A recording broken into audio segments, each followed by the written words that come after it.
Guten Tag, meine Damen und Herren, und herzlich willkommen in der nächsten Etappe von unserer Reise durch die deutsche Sprache. Welcome to the next stage of our journey through the German language. In the next 6 lessons, which will make up die zweite Etappe von unserer Reise, the next stage of our journey, we're going to get to know the language even more. Among other things, we're going to learn how to ask questions, how to count to 1 billion, how to formulate more complex sentences using 2 of German's grammatical cases, the nominative and the accusative, how to tell time, how to combine multiple sentences with conjunctions, and how to nuance our speech with modal verbs. And to cap off our second stage of our journey, we'll be taking another trip with Ralph and Mia Gruber to 2 more exciting cities in the German-speaking world. Wir fahren nach München und dann nach Rothenburg ob der Tauber. I hope you enjoy this next Abenteuer. Also dann, what are we waiting for? Los geht's! Wir beginnen heute mit einem neuen Zungenbrecher. It's kind of a long one, but it goes like this. 10 Pflanzen in 10 Zimmern macht 10 Zimmerpflanzen. Noch einmal, one more time. 10 Pflanzen in 10 Zimmern macht 10 Zimmerpflanzen. Ladies and gentlemen, we just said the profoundly philosophical statement, 10 plants in 10 rooms makes 10 room plants. Let's zoom in on 2 sounds in particular. The first sound is spelled with the letter Z, 10, Zimmer. The second sound is spelled with a PF, Pflanzen. Now, the fancy linguistic term for sounds like these is affricate. Affricate sounds are actually 2 sound segments that are articulated at the same time. So the t sound in 10 really is a t and a s pronounced at the same time. 10, Zimmer. Likewise, the PF in Pflanzen is pronounced just as it's spelled. A P, P, combined with a F, Pf. So it's Pflanze, Pflanze. In fact, my last name starts with this sound. In English, it's pronounced as Frem. But my ancestors, before they came across the big pond, probably pronounced it as Pfrem. Also dann. Here's our Zungenbrecher one last time. 10 Pflanzen in 10 Zimmern macht 10 Zimmerpflanzen. Feel free to practice it. I mean, im Auto, im Bus, in der Dusche, im Bett, wherever and whenever you feel inclined. Just remember that Übung macht den Meister. Gut, let's continue with today's lesson with a common, albeit not particularly profound question. And this is one that I'm sure we've all asked or heard many times. It goes like this. Wie ist das Wetter? Now, the word wie is what fancy linguists and language teachers call an interrogative pronoun. You use them to formulate open-ended questions, and we'll go into more depth on this in a moment. For now, though, this particular open-ended question, wie ist das Wetter, is going to serve as our jumping-off point for learning more useful vocabulary, namely, how to talk about das Wetter. Also dann, fangen wir gleich an. When someone asks us, wie ist das Wetter? And then we look out the window and we see something like this, we could say, es ist sonnig, or even, die Sonne scheint. We could also describe this kind of day by saying, es ist schön, es ist heiter, or der Himmel ist klar. And if it's so beautiful out that we want to run and jump into a refreshing body of water, well, we would say, es ist Badewetter. Literally, it's bathing weather. However, if someone asks us, wie ist das Wetter? And we look out the window and we see this, which is something I saw far too often growing up in Oregon, we could respond with, es regnet. Es ist regnerisch. Es ist bewölkt. Der Himmel ist grau. es ist windig. Or we could say, es ist gar nicht schön. In fact, on a day like this, German speakers might actually say, es ist Hundewetter.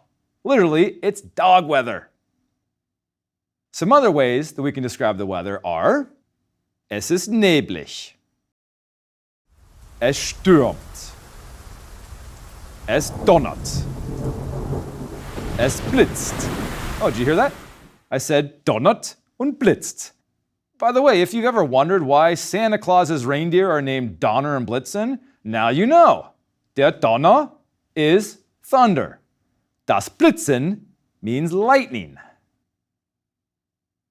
Continuing on with our weather-related terms, for those of us who live in colder climate areas like me in upstate New York, we might also say, es schneit. Now, let's talk temperature, shall we? And keep in mind that describing physical temperature is always a bit subjective. I mean, for one person, 10 degrees Celsius is cold, but for another person, it's just cool. So we're going to use this image here as our general guideline. Alles klar? Also dann, there are two basic ways to talk about temperature. We can say, wie viel Grad ist es? Literally, how many degrees is it? Or we can ask, was zeigt das Thermometer? Which literally means, what does the thermometer show? The answers to these questions might go like this. Es ist kühl, es ist frisch, or es ist kalt. And if you live in upstate New York, in February, you probably say, es ist sehr kalt. On the other side of das Thermometer, we have, es ist angenehm, it's pleasant. Es ist warm, es ist heiß. And if you live in Phoenix, Arizona, in July, you would probably say, ach, es ist sehr heiß. And now, meine Damen und Herren, we can make even more Smalltalk auf Deutsch. Let's move beyond sheer vocabulary and let's concentrate on German's enjoyable grammar. That's right, I said enjoyable. Because for some of us, remember, grammar actually can be erfreulich. In fact, here's a key phrase that we can all use to express that we find something enjoyable or fun. Die Grammatik macht Spaß. Literally, this means grammar makes fun. And here's how it works. First, we put in whatever it is that we find fun, like die Grammatik. Then we add our expression macht Spaß to get die Grammatik macht Spaß. Grammar is fun. Or let's say we like to read or we like to travel. Well, then we would say lesen macht Spaß. Reisen macht Spaß. And of course, we all think that learning German is fun, right? So we would say Deutsch macht Spaß. Or even Deutsch lernen macht Spaß. Now, maybe we just want to comment on something in general, as in, yes, that's fun. In which case we would say, ja, das macht Spaß. Which brings us back to die Grammatik. It's time for us to learn another very important skill set in German. And that is how to formulate questions, but specifically open-ended and close-ended questions. As I mentioned previously, open-ended questions always start with an interrogative pronoun. So consider our question from earlier in this lesson about the weather. Wie ist das Wetter? Our interrogative pronoun here is wie. And wie is actually used in quite a few common questions. We've already learned the questions, wie geht es Ihnen and wie heißen Sie? Literally, how goes it for you and how are you called? Other common questions with wie are, wie ist Ihre Handynummer? Wie ist Ihre Adresse? Or, wie ist München? Note that in questions like these, wie can mean either how or what. Of course, wie isn't the only interrogative pronoun in German. Check out these questions, some of which we might have already run across in our journey. Wo ist Salzburg? Wer ist Angela Merkel? Was ist die Hauptstadt von Deutschland? Wann beginnt das Konzert?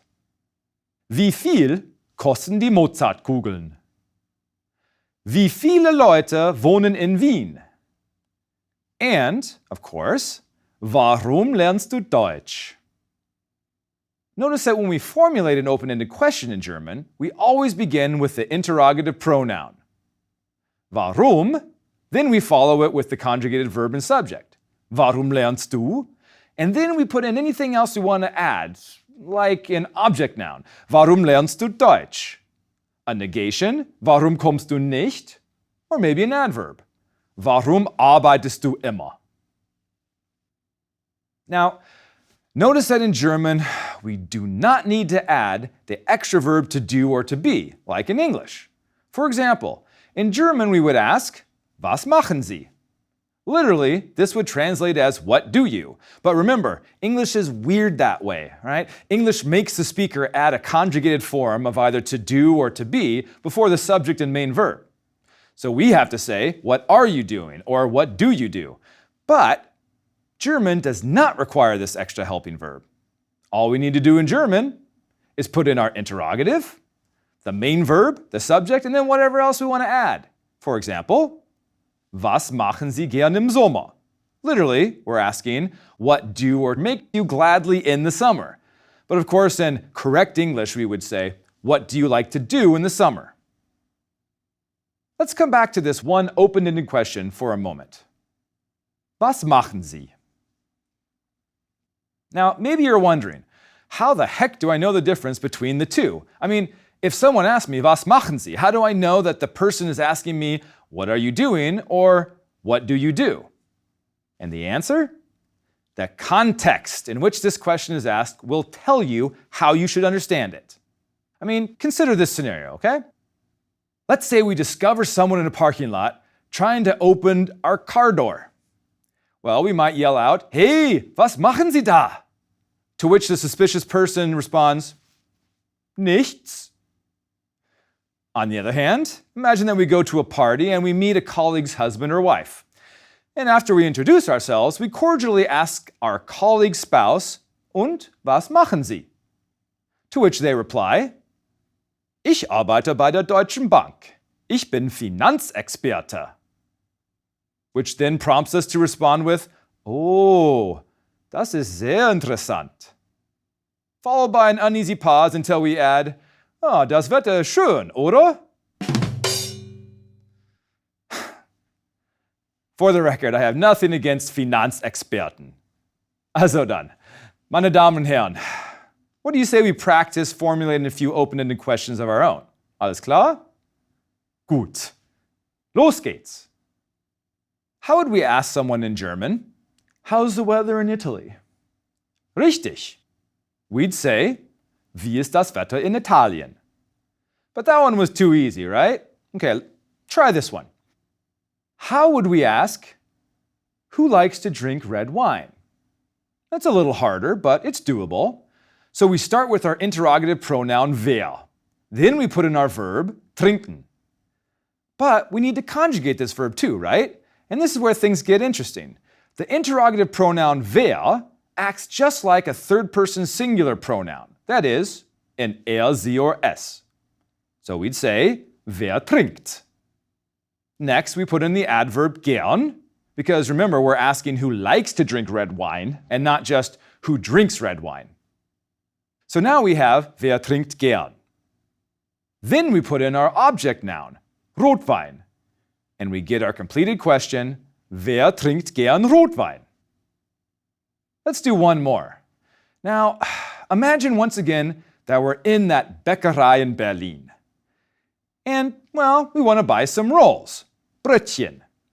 So how would we say, how much do the rolls cost?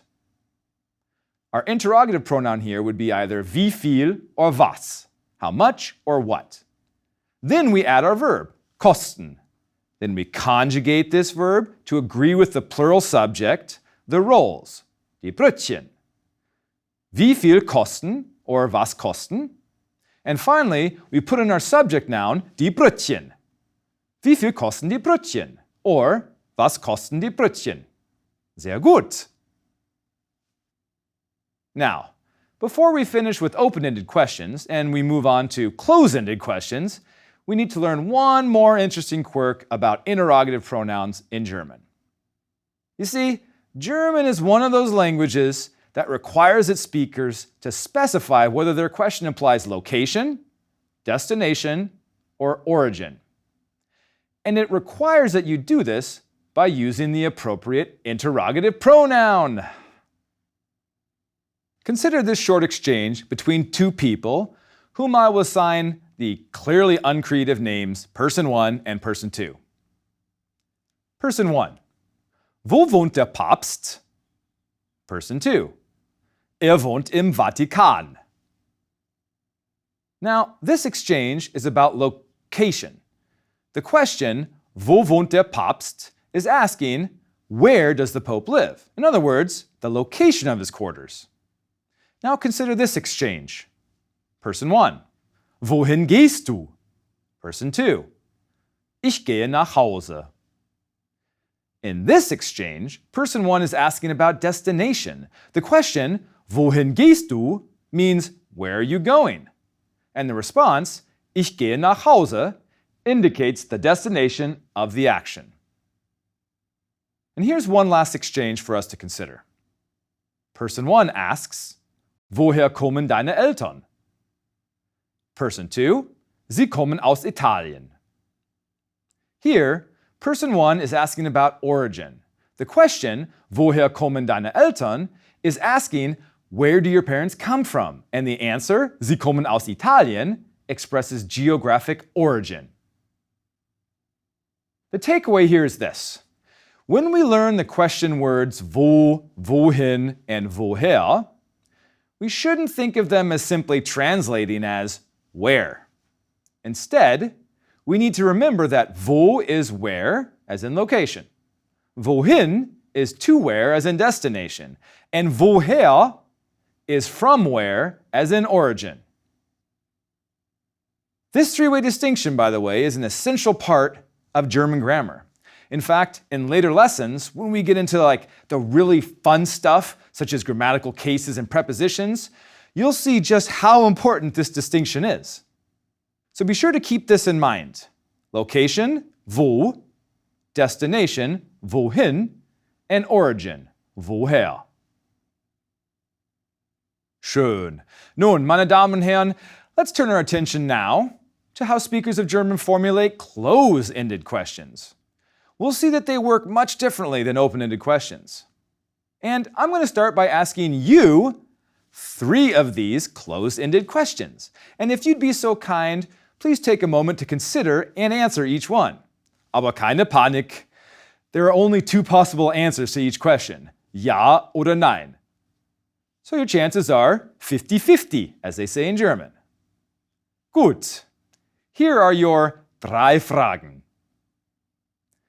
Frage Nummer 1. Kommen Sie aus China? Frage Nummer 2. Spielen Sie gern Schach? Und Frage Nummer 3. Lernen Sie Deutsch? Now, using my awesome powers of clairvoyance, I'm going to say that everyone answered ja to question 3. Lernen Sie gern Deutsch? Natürlich. You see, I am a great and powerful Hellseher. Or clear-seer. A Hellseher. In French they say clairvoyant, or something to that effect. We borrowed the French word into English, but you see the Germans, they translated it. Hellseher. Hellseher. Don't you just love that stuff? Anyhow, let's look more closely at the word order of the 3 close-ended questions that you just answered. Here they are again. Kommen Sie aus China? Spielen Sie gern Schach? Lernen Sie Deutsch? Notice that each question begins with a conjugated form of the verb. Kommen, spielen, lernen. Immediately followed by the subject. Kommen Sie, spielen Sie, lernen Sie. and ending with whatever else you want to add to your sentence. Kommen Sie aus China? Spielen Sie gern Schach? Lernen Sie Deutsch? As we can see, on one hand, German is a little like English in that it formulates yes or no questions by inverting the subject and the verb. So in English, we'd say, do you come from China, or are you learning German? Both of these questions begin with the verb immediately followed by a subject. Do you? Are you? But unlike German, the verbs do and are in English are what we call auxiliary or helping verbs. They only help out or complement another verb in the sentence. Do you come from China? Are you learning German? The verbs come and learning are the main verbs. German, on the other hand, does not require an auxiliary verb like do or are. It just gets right down to business, you might say. So we start with the main verb. We conjugate that verb. Then we follow it up with the subject. So when we ask, Kommen Sie aus China or Lernen Sie Deutsch, we're literally saying, come you from China and learn you German? Or to put it another way, and yes, I admit this is kind of a flippant way to speak about German's venerable grammar, but when we formulate closed-ended questions in German, we kind of have to imagine that we're speaking caveman English. For example, the caveman-sounding question in English, play you guys gladly chess, when translated literally, actually comes out in German as the perfectly grammatical question, spielt gern Schach? And the question, understands he German? In caveman English comes out as, versteht Deutsch? In eloquent, non-caveman German. Do you get it?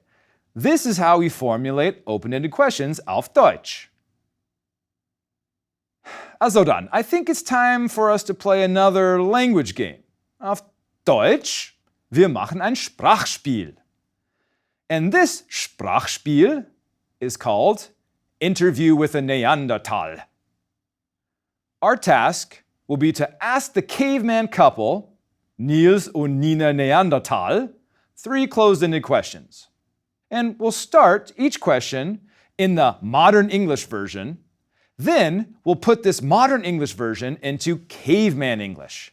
And of course, since Niels und Nina Neanderthal obviously speak German, our last order of business will be to translate the caveman English into perfectly eloquent German. You get it? And finally, we'll see how Niels und Nina Neanderthal answer our questions. Ready? You know what? Let's do a trial run. By the way, we're on familiar terms with Niels und Nina, so we're going to address them with ihr. That's the plural second-person informal pronoun. Also dann, let's say our question in modern English is, do you guys live in Germany? First, we put this into caveman English, and we get, live you guys in Germany? Next, we convert this into eloquent German. Wohnt ihr in Deutschland? And then Niels und Nina Neanderthal give us their answer. Ja, wir wohnen in Deutschland. And that's how we play Interview with the Neanderthal. Alles klar? Gut. Los geht's. Here is our first question in modern English. Do you guys understand English? Which in caveman English comes out as, understand you guys English? And which translates into eloquent German as, versteht ihr Englisch? To which Niels und Nina reply, nein, wir verstehen Englisch nicht, aber wir sprechen Deutsch. Okay, let's do one more.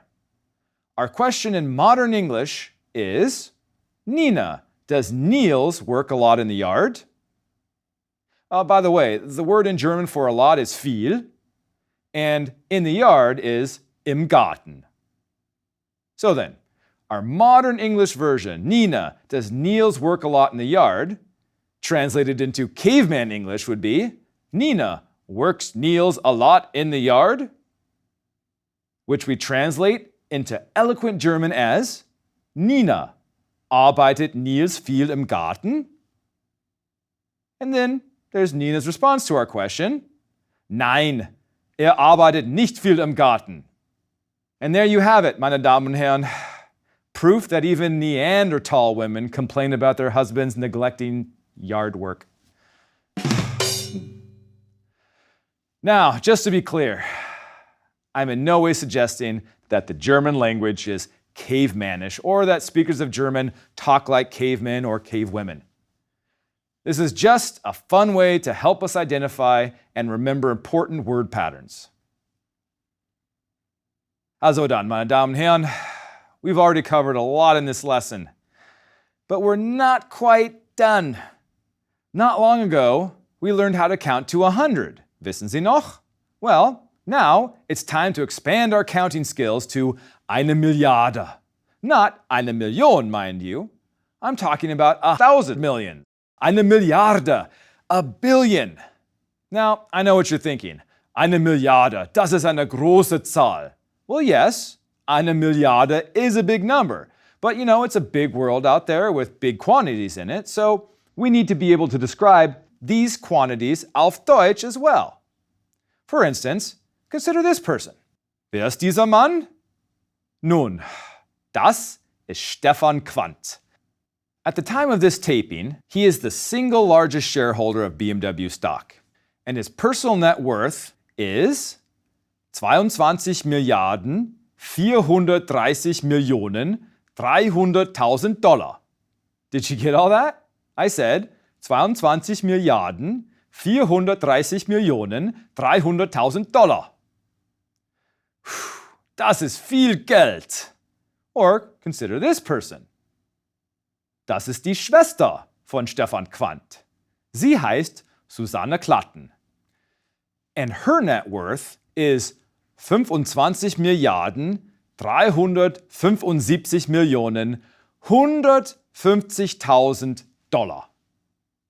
So then, how much are Stefan und Susanne worth together? Well, let's do a little math, shall we?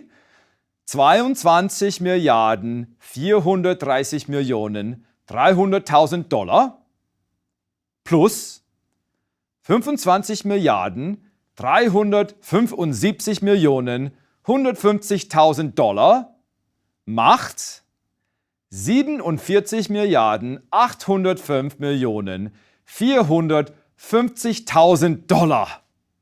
Mensch! Now that is one wealthy set of siblings. Let's now take a closer look at how counting works for quantities above 100 or 100. Either is fine, by the way. You can say 100 or 100. So, after 100, we have 101, 102, 103, 104, and so on and so forth, up to 120. Then we just continue with the numbers we've already learned from 21 to 99. So we have 121, 122, 123, and so on until we reach 199. As for the hundreds, well, they're expressed just like they are in English. 200, 300, 400, 500, and so on until you reach 999. Once again, notice that all these large numbers in German are written in lowercase and as one word. Also dann, after 999, we have 1000, or simply 1000. And then we have 2000, 3000, 4000, and so on until we get to 9999. You see where we're going with this, right? After 9,999, we come to the hundreds of thousands, which work just like the hundreds and thousands. 100,000, 200,000, 300,000, and on until we get to 999,999. Did you get that? Let's break it down by each number so we can follow along. 999,999. Sehr gut. This same pattern applies to numbers up to 1,000,000 and on to 1,000,000,000, but with two minor changes. Germans add in some spacing and some capitalization. Hallelujah!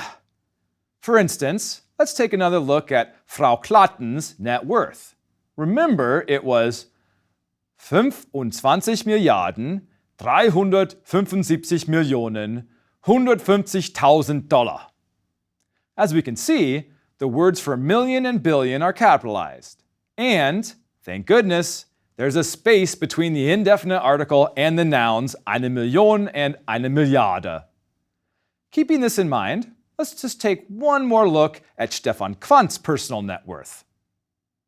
He's worth, the time of this taping at least, 22.430.300.000 $. Sehr gut. Now, meine Damen und Herren, we can say the following about counting in German. Are you ready? Zählen macht Spaß. Also dann, before we say our Auf Wiedersehen and bis gleich, here's a little number challenge for you. Tell me, how would you write and say the following number in German? At the start of our next lesson, we will review the answer. So, stay tuned. Auf Wiedersehen und bis gleich.